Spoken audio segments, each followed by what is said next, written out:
I'm Nancy Hewitt. I teach history at Rutgers University, and I'm the co-author of Exploring American Histories. I'm Stephen Lawson. I'm co-author of Exploring American Histories. The book integrates narrative into a larger whole that included documents. An annotated document appears in each chapter. Some are visual, some are textual. They have red lines to particular phrases or images within the document.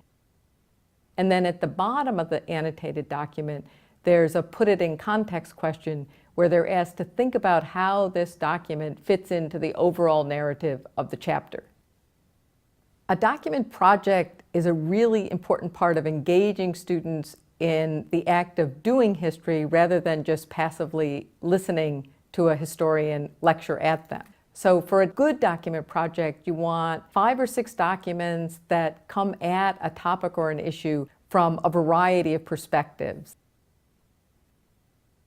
One of the first ones I developed was on Eliza Lucas, a 17-year-old in the 18th century who runs her family's plantation in South Carolina.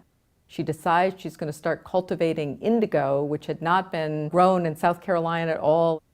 So I put together a project with Eliza Lucas letters from her letter book, and then some descriptions from travelers' reports, some sketches that were made of slaves actually producing the indigo, along with a doctor who reported on the noxious fumes that drawing indigo creates and that caused many slaves to sicken and have to be taken out of the indigo project for a while. People like Eliza Lucas were heroines among early women's historians and among many women students who saw her as this very creative, innovative, venturesome young woman.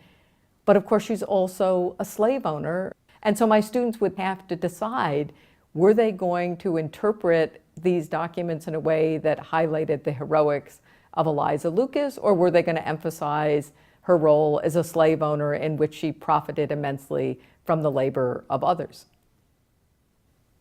The documents on the 1950s deal with teenagers. One of the highlights of this project is just a photograph of a young woman, a teenager, trying to attend Little Rock, Arkansas High School. This photo tells you an enormous amount about teenagers and the willingness of teenagers to stand up. This is not a teenager writing, defending Elvis Presley.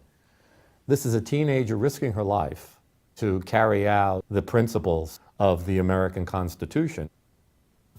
I would feel fabulous if in using this book, students really started to understand that historians aren't just providing you a list of known facts and putting them together into a narrative, but they're actually interpreting the way people thought about religion, about reform, about race, about civil rights, about war. And if students come out excited about analyzing documents, then they can take that critical skill into everything they do in life and any career they pursue.